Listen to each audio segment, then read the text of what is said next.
Hello, my dear student. Have a pleasant morning to one you all. I welcome you on your video lecture class. Students, we have completed the chapter 3 language portion, and the chapter 3 was your noun portion, the noun and its kind, its definition. We came to know all things very well. And the chapter number 4, that is written over here, chapter number 4, the noun number. Okay, so please open page number 14 on your language grammar book. So today we will see what are the countable and uncountable nouns and in which way these are classified.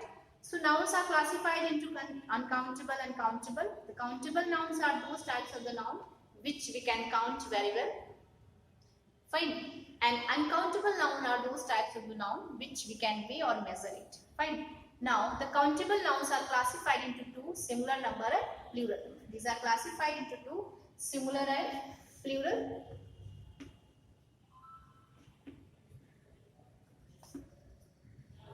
Singular and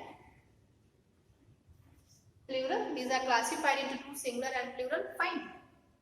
So today we will see what are the rules by which we can change from singular into plural. What are the rules, what are the criteria, what are the strategy by which we can change from singular into plural. Fine. So the first and very common rule is that we add only s with the particular word. We add only s with the particular words because singular nouns are those types of the noun which indicate, which point out only one person, one place or one thing. Singular noun points out only one thing, one place or only one person, just like Anjali, Dinesh, Rakesh, Mohan, student, boy, girl. These are the words which indicate individual, which indicate only one person. But plural nouns are such types of the noun which indicate more than one. It means 2, 3, 4, 5, like this, 10. Okay, so the first rule is that we add only s with a particular word. We add only s, just like boy is written, so we can change it into boys. Fine. If the word girl, so we can change it into girls. Okay, so there is no rule we add only s with the particular word, but the rule number second is that rule number 2 is that if the last letter of the particular word, is ended with s, double s, ch, s, o or x. It's ended with s, double s, ch, o or x. Fine. So we will not use only s. We will not add only s. We have to add es with the particular word. Es with the particular word, just like class. CLA, class. And the second one, hero, HERO, hero. And the third one is box. Okay. So we have to clarify the rule of this one here, class. So the last letter double s, so we will change like this, CLA, double S, ES, this one. Okay. Heroes, HEROES, this one. And box, BOXES, this one. So I hope so that you have got it. If the last letter are like this, we will change like this one and this one. So this is the rule number second. Let's see what's the rule number 3. What's the rule number 3 here? You will see it. Rule number 3. Rule number 3 is that if the last letter of the particular word is y, we will change y into I, and then after we have to add es with the particular word. Fine. If the last letter is Y, we have to this. If Y comes at the end of the particular word, we will change it into I, and then after this. Fine. So sentence is like this. Fine, not sentence. Word is like this. Army and lady. Fine. And flag. Okay, so these are sufficient to make it clear. The last one is this. So A-R-M-I-E-S, armies, and lady. L-A-D-I-E-S, this one. And the last one is this. So we have to change it into I. F-L-I-E-S. So we have seen that if the last letter of the particular word, is Y, so we have to change Y into I, and then after we have to add ES. So student, we have seen rule number 3. Let's see rule number 4. Rule number 4. If the last word is Y, and before it any vowel comes. In that rule number 3, we came to know that the last letter is Y, but before it consonant come like this, A-R-M-Y. Fine. But the rule number 4 is connected with rule number 3. If the last letter is Y and before it any vowel come, just like this one.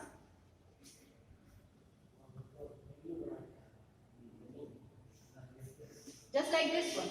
This one is your consonant and this one is your vowel. So it will be changed A-R-M-I-E-S and it will be changed as simple B-U-Y-S. Fine. So this is the difference between rule number 4 and rule number 3. Let's see rule number 5. Rule number 5.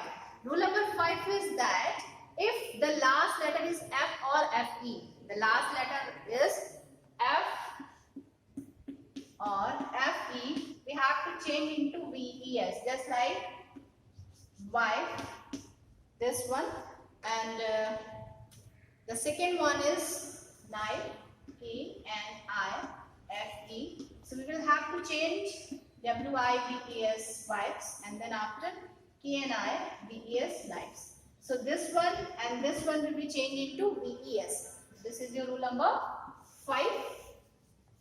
This one is also completed. Let's see what set rule number 6. Rule number 6. This one. So rule number 6 is that if any particular word, any vowel come in the particular word, so we have to change that in between. We have to change that in middle. Suppose then man is written over here. So this one is vowel. We have to change it into like this. Men. If tooth is written over here, this one. So this one is a vowel. We have to change into like this one. Teeth. Fine. I hope so that you are getting it very well. And some words having en or ren for framing plural noun, just like this one is a rule number 6. Then after we will come to know rule number 7. That is something different from all these rules. Something different, something unique like this. Just like ox. So we have to change into oxen like this. This one is a plural form. And then after the child indicate one child, and you have to change into children like this. So student, this is the very important word for you. Some students say children's.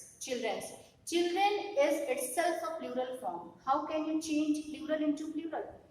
It's itself a plural form. How can you change into plural? So this one is singular and this one is plural. This one is singular and this one is the plural. Fine. Now the rule number 8. Rule number 8, that is something different from all these rules. This one, some nouns are same in singular and plural. Some nouns are same in singular and plural, just like here. here. This one is same, deer and deer.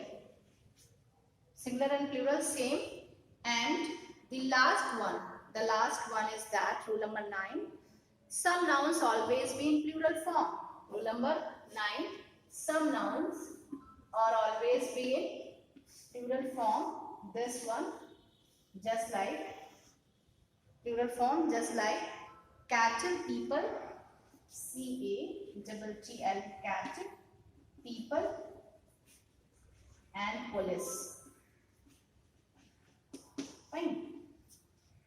So singular and plural same, and these nouns are like that, which always be used as a plural. So student, in this chapter we came to know 9 rules are there, and many more also rules are there. I hope so that you have got all 9 rules very well, because I taught you all these rules thoroughly by example. I gave you example of all these rules, and the exercise related to this chapter, it will be completed in coming lecture. So I hope so that you have got very well. You have got an idea that how will you change from singular into plural. That chapter will be continued because the exercise is left here. It's enough for you today. Thank you and have a nice day to all you.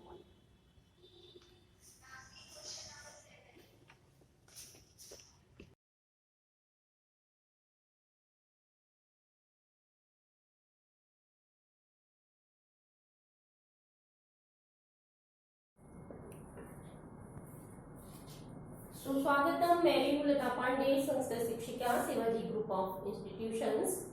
बच्चों, पिछले video में मैंने आपको चतुर्था पाठा पराधीनता नेच्छामि यानी गुलामी नहीं चाहता हूँ, इसका ये अर्थ है, या पराधीनता नहीं चाहता। इसका एक संकेत मैं आपको पढ़ा चुकी हूँ। बच्चों, गुलामी में रहना, गुलामी में जीवन यापन करना कोई जीवन नहीं होता, वो एक मृत्यु तुल्य जीवन यापन होता है। इसलिए हमेशा ही सभी व्यक्ति एक स्वतंत्र जीवन जीना चाहते हैं, वो किसी के बंधन में रहकर नहीं जीना चाहते, क्योंकि वो बहुत ही कष्टकारी जीवन होता है गुलामी का जीवन। जैसा कि इस पाठ में आपको भेड़िए और कुत्ते की कहानी से पता चल रहा है कि एक कुत्ता जो है वो खरगोश का शिकार करने के लिए जंगल में गया। ये मैंने आपको पिछले वीडियो में पढ़ाया है, ठीक है। वहां उसकी मुलाकात एक भेड़िए से होती है, तो वो बताता है, कुत्ता जो है, कि मैं तो अपने स्वामी के पास रहता हूँ, मुझे तो वहाँ मांस और रोटी और सब कुछ मिलता है, आसानी से हमें अपने स्वामी के घर में बहुत अच्छे से मेरा वो ख्याल रखते हैं। तो भेड़िया बहुत आश्चर्यचकित होता है, कहता है कि अरे हमें तो यहाँ बहुत मुश्किल से ही शिकार मिलता है। तो वो कुत्ता जो है उससे कहता है कि चलो तुम मेरे स्वामी के घर में रहो चलके। लेकिन जब वो कुत्ते के गले में चमड़े की पट्टी देखता है तो उसे पूछता है ये क्या है। तो उसने बताया कि स्वामी जो है वो चमड़े की पट्टी से मुझे बांध के रखते हैं। तो बोला कि अरे ये तो गुलामी का जीवन है। भेड़िया बोला इससे अच्छा तो हम जंगल में स्वच्छंद रूप से घूमते हैं, मुझे ये गुलामी का जीवन नहीं चाहिए। तो इस तरह से फिर वो कुत्ता भी उसी के साथ वापस जंगल की ओर चला जाता है भेड़िए के साथ। तो यही इस कहानी का मैंने सारा आपको बताया है। तो आगे अगला संकेत देखिए, ये वृकः से लेकर के ताम अनुकरोति तक ये संकेत है, ठीक है। संदर्भ आप पहले लिख ही चुके हैं। संकेत दूसरा संकेत डालिए और सुनिए इन पंक्तियों का अर्थ। वृकः यानी भेड़िया कह रहा है, सारमेयस्य ग्रीवाम परितः चर्म पट्टिकाम पश्यति। ब्रैकेट में है ये वाक्य, कुत्ते की गर्दन के चारों ओर, परितः में चारों, कुत्ते की गर्दन की चारों ओर चर्म पट्टिकाम पश्यति, चमड़े की पट्टी को देखता है भेड़िया। ओ सारमेय, हे कुत्ते, तव ग्रीवाम परितः किम वा अस्ति, ये तुम्हारी गर्दन के चारों ओर क्या है। सारमेय सारमेयः कुत्ता, इदं चर्मपट्टिका अस्ति, यह चमड़े की पट्टी है। मम स्वामी पट्टिकस्य सहयो श्रृंखलां योजयति, मां च बध्नाति। मम स्वामी मेरे स्वामी पट्टी के साथ ही श्रृंखला में जंजीर को जोड़ते हैं, माम चा बध्नाति और मुझे बांध देते हैं। कुत्ता बता रहा है कि यह चमड़े की पट्टी है, मेरे स्वामी पट्टी के साथ ही जंजीर को जोड़ते हैं और चामिस और माम बध्नाति, मुझे बांध देते हैं। वृका भेड़िया, इदं तु पराधीनताया चिन्हम अस्ति। ये दो शब्द हैं बच्चों, ये जो है ना ये क्या है, चिन्हम प्लस अस्ति, ये ना है चिन्हम प्लस अस्ति, ठीक है। तो यह तुम इस तो इदम मीन्स ये तो पराधीनता का चिन्ह है या गुलामी का चिन्ह है। अहम पराधीनताम नेच्छामि, मैं गुलामी नहीं चाहता हूँ। अरण्ये मम स्वाधीनम जीवनम, अरण्य में जंगल में मेरा स्वाधीन जीवन है या स्वतंत्र जीवन है। अहम त्वया सह न गमिष्यामि, मैं तुम्हारे साथ नहीं जाऊंगा। स्वाधीनतायाम यदि भोजनम कष्टेन अपि प्राप्तम भवति, स्वाधीनता में यदि भोजन कष्ट से भी प्राप्त होता है, ये यहाँ भी देखो कष्टेना भी लिखा है, यहाँ भी दो शब्द हैं, कष्टेन प्लस अपि। कष्ट अपि मीन्स भी, कष्ट से भी प्राप्त होता है, तथापि वह भी पराधीनताया जीवनम श्रेष्ठ तरमेव, वह भी गुलामी के जीवन से श्रेष्ठ ही है या अच्छा ही है। धिक पराधीन जीवनम, जीवने पराधीन जीवन को धिक्कार है या गुलामी के जीवन को धिक्कार है। धिक मीन्स धिक्कार है। अहम तो अरण्ये एव स्थास्यामि, मैं तो जंगल में ही रहूंगा। तुम मीन्स तो, मैं तो जंगल में ही रहूंगा। वृका तत्कालेन गहने अरण्ये प्रविशत, भेड़िया तत्कालेन उसी समय घने जंगल में प्रवेश कर जाता है। सारमेया भी स्वतंत्रता लाभम ज्ञात्वा ताम अनुकरोति, सारमेया मीन्स कुत्ता, कुत्ता भी स्वतंत्रता के लाभ को जानकर ताम अनुकरोति, उसका पीछा करता है या उसके पीछे चलता है, ठीक है। तो फिर से देखो बच्चों, कुत्ते की गर्दन की चारों ओर चमड़े की पट्टी को देखता है। ओ कुत्ते, तुम्हारी गर्दन की चारों ओर क्या है? कुत्ता, यह चमड़े की पट्टी है, मेरे स्वामी पट्टी के साथ ही सहैव सहधन एवं साथ ही जंजीर को जोड़ते हैं और मुझे बांध देते हैं। भेड़िया, यह तो गुलामी का चिन्ह है, मैं गुलामी नहीं चाहता हूँ, जंगल में मेरा स्वतंत्र जीवन है, मैं तुम्हारे साथ नहीं जाऊंगा। स्वतंत्रता में यदि भोजन कष्ट से भी प्राप्त होता है, वह भी गुलामी के जीवन से श्रेष्ठ ही है, पराधीन जीवन को धिक्कार है। मैं तो जंगल में ही रहूंगा। भेड़िया उसी समय घने जंगल में प्रवेश कर जाता है। कुत्ता भी स्वतंत्रता के लाभ को जानकर ताम अनुकरोति, उसका अनुकरण करता है या उसका पीछा करता है। तो इस तरह से बच्चों, पराधीनताम नेच्छामि पाठ का अर्थ पूरा हो गया है। इसके बाद मैं इस चैप्टर की एक्सरसाइज कराती हूँ, ठीक है।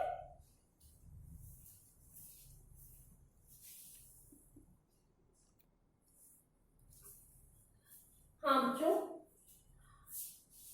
इसके बाद आप अनुप्रयोग यानी एक्सरसाइज हल करेंगे इस चैप्टर की।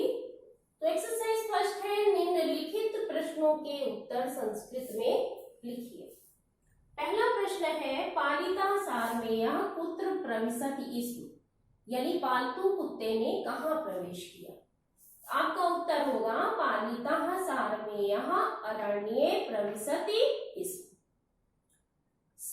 सारमेयः वने किम अपश्यत्, कुत्ते ने जंगल में क्या देखा।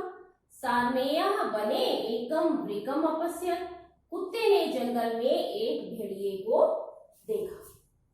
सारमेयस्य स्वामी तस्मै आहारे किम यच्छति स्म, में क्या देता था? सारमेयस्य स्वामी तस्मै आहारे दुग्धम मांसम पोलिकाम च यच्छति, यानी कुत्ते का स्वामी उसे भोजन में दूध, मांस और रोटी देता था। सारमेयस्य ग्रीवाम परितः किम आसीत्, कुत्ते की गर्दन के चारों ओर क्या था?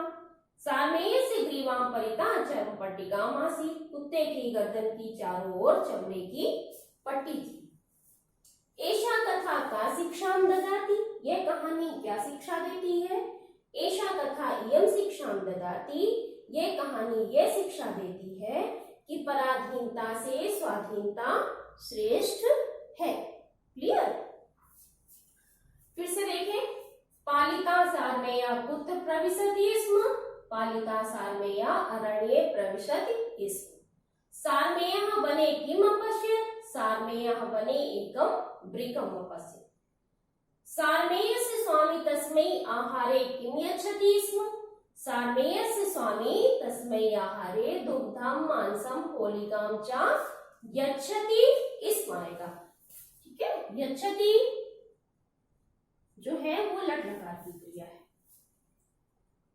सारमेयस्य ग्रीवाम परितः किम आसीत्, सारमेयस्य ग्रीवाम परितः चर्मपट्टिका आसीत्। एषा कथा का शिक्षां ददाति, एषा कथा इयं शिक्षां ददाति पराधीनतायाः स्वाधीनता श्रेष्ठतरम् अस्ति। ठीक है बच्चों, तो इस तरह से ये प्रश्नोत्तर पूरे हो गए। अब आप देखिए एक्सरसाइज नंबर 2, रिक्त स्थान है।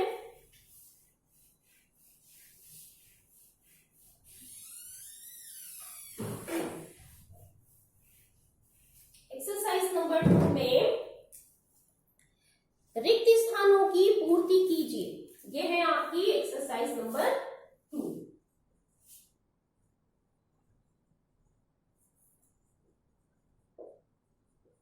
रिक्त स्थानों की पूर्ति कीजिए। ठीक है, इसमें का, खा, गा, खा और ये 5 है। ठीक है, पहला है अहम शशुकस्य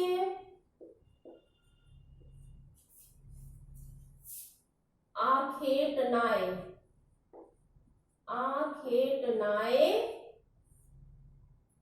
आगच्छामि। ठीक है, यहाँ पहला रिक्त स्थान है आखेटनाय। दूसरा है अहम तु अतीव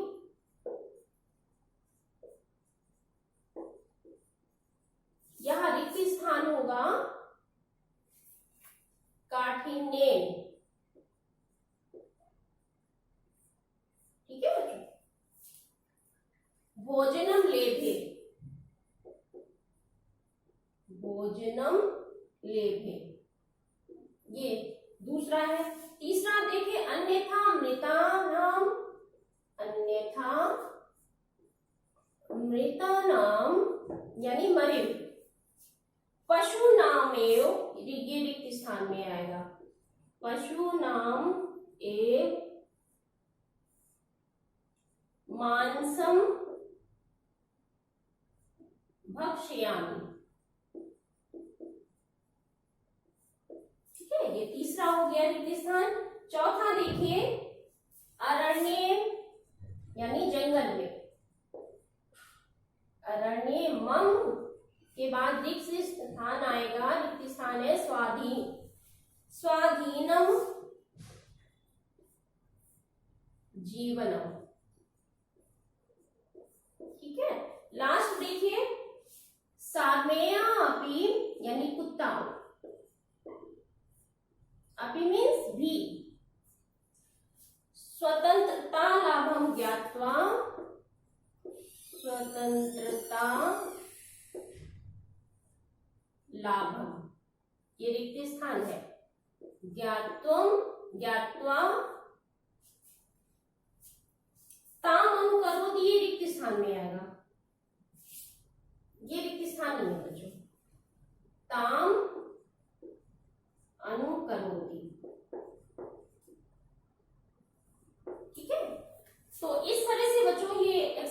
नंबर 2 कंप्लीट हो गई है। एक बार फिर से देख ले।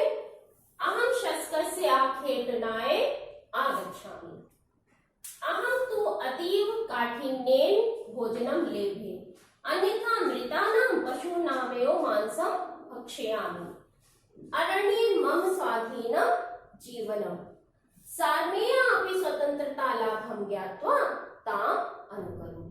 ठीक है, तो आपने एक्सरसाइज फर्स्ट में प्रश्नोत्तर पढ़े, एक्सरसाइज नंबर 2 में रिक्त स्थान की पूर्ति की है। अब आपको नेक्स्ट वीडियो में मैं आगे की एक्सरसाइज सॉल्व कराऊंगी। तब तक आप सभी बच्चे अपना वर्क कंप्लीट करते रहें। सभी बच्चे जो नोटबुक पे नोट्स तैयार करने हैं वो प्रॉपरली तैयार करते रहें और एक्सरसाइज बुक में फिल करें, लेकिन पेंसिल से फिल करें, इस बात का ध्यान रखना है आपको। ठीक है, तो आज के लिए इतना ही। धन्यवाद। आपका दिन मंगलमय हो।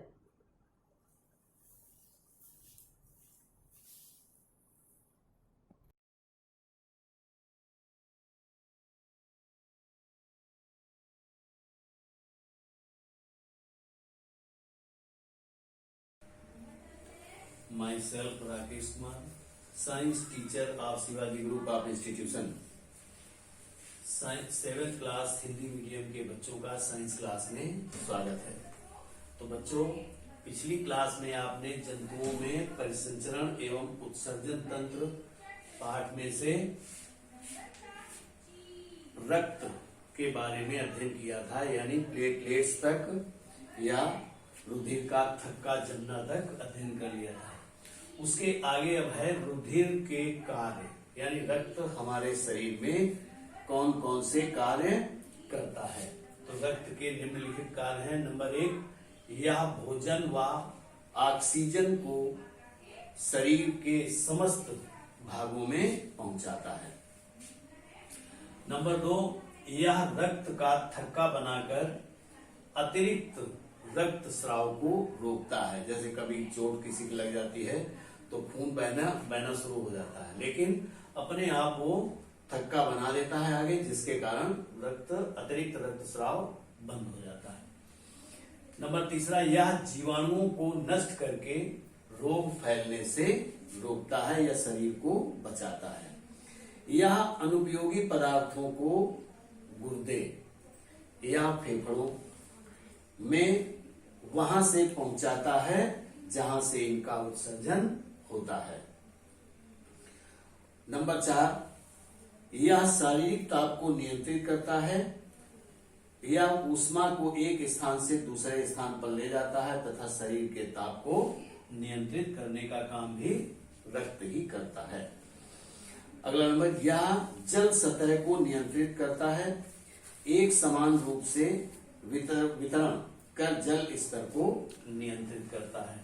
तो इस प्रकार से रक्त या रुधिर के कार्य हो गए, और ये रुधिर हमारे लिए बहुत इंपॉर्टेंट पार्ट है शरीर में। तो शरीर का पार्ट है, बहुत ज्यादा इंपॉर्टेंट है। अब है रुधिर का आधान। आधान का मतलब है रुधिर का लेना देना, यानी कौन किसको दे सकता है। तो पहले तो रुधिर के ग्रुप देखें, इस सारणी में देखें।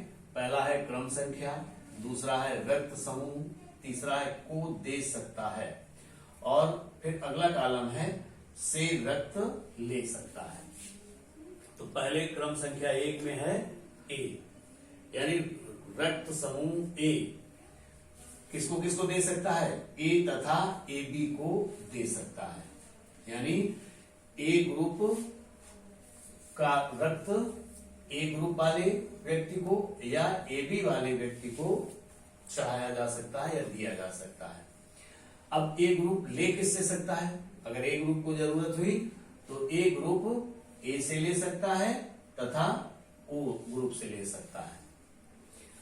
इसी प्रकार से 2 नंबर रक्त समूह बी, बी वाला व्यक्ति किसको किसको दे सकता है, ग्रुप बी को दे सकता है तथा ग्रुप ए बी को दे सकता है। और ले किससे सकता है, तो ये बी से ले सकता है और ओ ग्रुप से भी ले सकता है। इसी प्रकार से तीसरा है ए बी। अब तीसरा ग्रुप कौन सा हो गया, A B. A B group किसको दे सकता है? ए बी ग्रुप वाले को दे सकता है। और ले किससे सकता है? सभी रुधिर वर्ग का ब्लड इस व्यक्ति को दिया जा सकता है। इसी प्रकार से चौथा number O group. O group या ओ रक्त समूह वाले व्यक्ति किसको किसको दे सकते हैं? को रक्त दे सकते हैं। किसको? सभी रुधिर वर्ग के, चाहे ए का हो, चाहे बी का हो, चाहे बी का हो, सभी को ये दे सकता है। और ले किससे सकता है? केवल ओ ग्रुप वाले व्यक्ति से ही ये ले सकता है। यानी ओ को, ग्रुप ओ वाले ओ को क्या कहोगे? सर्वदाता। और ए बी ग्रुप को क्या कहोगे? सर्वग्राही। चूंकि ए बी सभी ग्रुप के रक्त को ले सकता है और ओ सभी ग्रुप को रक्त दे सकता है। तो इस प्रकार से लेना देना ऐसे हो सकता है। अब क्यों ऐसा हो सकता है? मानव के रक्त में 4 वर्ग ए बी और ओ होते हैं। ए बी वाले व्यक्ति किसी भी वर्ग का रक्त ले सकते हैं क्योंकि इनमें कोई अभिलेषण नहीं होता है। इसी कारण रुधिर वर्ग ए बी वाले व्यक्तियों को सर्वग्राही कहते हैं। यानी सभी रक्त को, सभी ग्रुप के रक्त को ए बी वाले व्यक्ति को दिया जा सकता है। और ओ रुधिर वाले व्यक्ति को सर्वदाता इसलिए कहते हैं क्योंकि तरल रक्त कणिकाओं में कोई प्रतिजन नहीं होता तथा इनकी सतह पर एक विशेष प्रोटीन पाया जाता है, इसलिए ये सर्वदाता होते हैं। अब आता है रुधिर वाहिकाएं। रुधिर वाहिकाएं 3 प्रकार की होती हैं: धमनियां, शिराएं तथा रुधिर कोशिकाएं। रुधिर, अगला हो गया रुधिर वाहिकाएं। रुधिर वाहिकाएं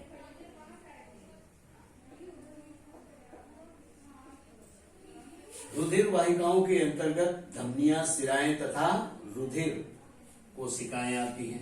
नंबर 1 धमनियां,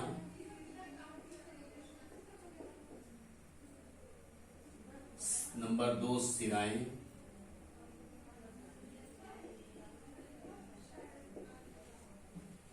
नंबर 3 रुधिर कोशिकाएं। रुधिर कोशिकाएं।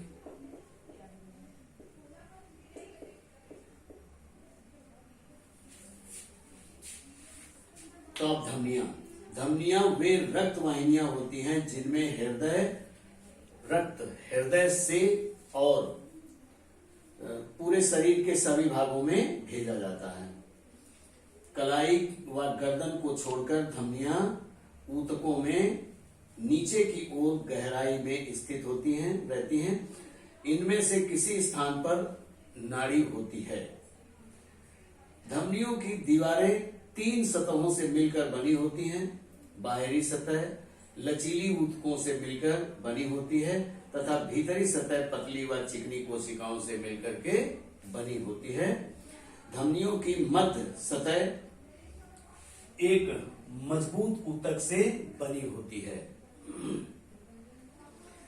जब हृदय स्पंदन करता है, धमनियों की चिकनी दीवारें प्रत्येक समय अपने अंदर रक्त भरने के लिए फूल जाती हैं।